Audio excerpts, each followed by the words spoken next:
মার পেটে মারা কিছু টের পায়নি সন্তান যখন তোমার বাচ্চাকে মারা কিছু বলে আগে জানে যে সন্তান হবে না মেয়ে হবে জানে হয়তো দিল্লাহ খলিলুল্লাহ মা ইসলাম পিতা রাখছে না আমার তো আগে হবে বলে দেখতে সন্তান হলে কামাইনা চালাবে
আমি তো তোমার বন্ধু তোমার রব আমি তোমাকে এরকম চেষ্টা করে দেব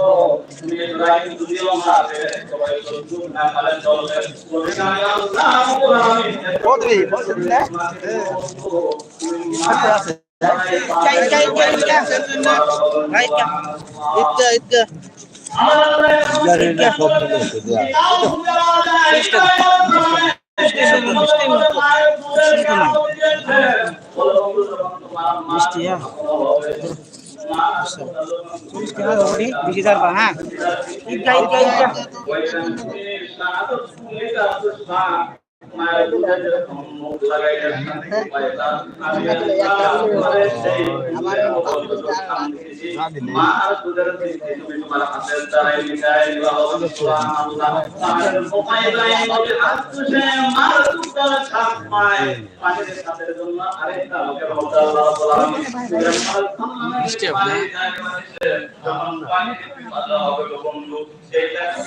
নম্বর অঙ্গুলিটা টাকা দেখবা বন্ধু পাহাড়ের কোপায় দুই জান্নাতি মানে বাবা বলেন সুবহানাল্লাহ ইব্রাহিম খলিলুল্লাহ অনেক পরীক্ষা দেওয়ার পরে বন্ধ হয়েছে বন্ধুরা পরে বলতে ইব্রাহিম আলাইহিস সালামের বয়স কত ছিল আমরা জানি কত দুনিয়ার মধ্যে জীবন করছিলেন কিনা আয়াত কত লম্বা আমাদের নবী মুহাম্মদ রাসূলুল্লাহ সাল্লাল্লাহু আলাইহি ওয়াসাল্লামের আয়াত কত আছে আমরা তো সবাই জানি না জানি না জানি গো আমাদের নবী দুনিয়ার মধ্যে কত দিন বেঁচেছিলেন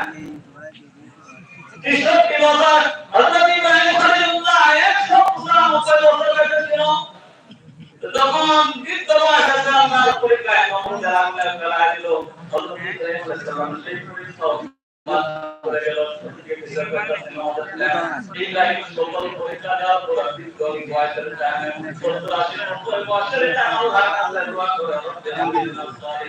ও আল্লাহ আমাকে একটা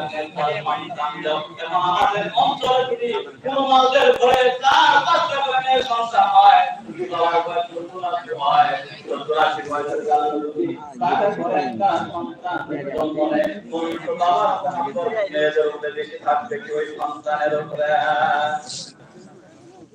সন্তানের উপরে থাকবে না আমাদের দেশের নিয়ম কিন্তু আমার উপায় না সন্তানের উপরে বেশি দখল করা না যদি আপনার ঘরে তিনটা মেয়ে জন্ম হয়েছে আপনার ছেলে আছে যখন আপনি হাতে যদি প্রোগ্রাম কিনতে চান ওই বাচ্চা আপনার মেয়ের জন্য প্রোগ্রাম কিনতে তারপর ছেলের জন্য যদি বাড়িতে আসেন আগে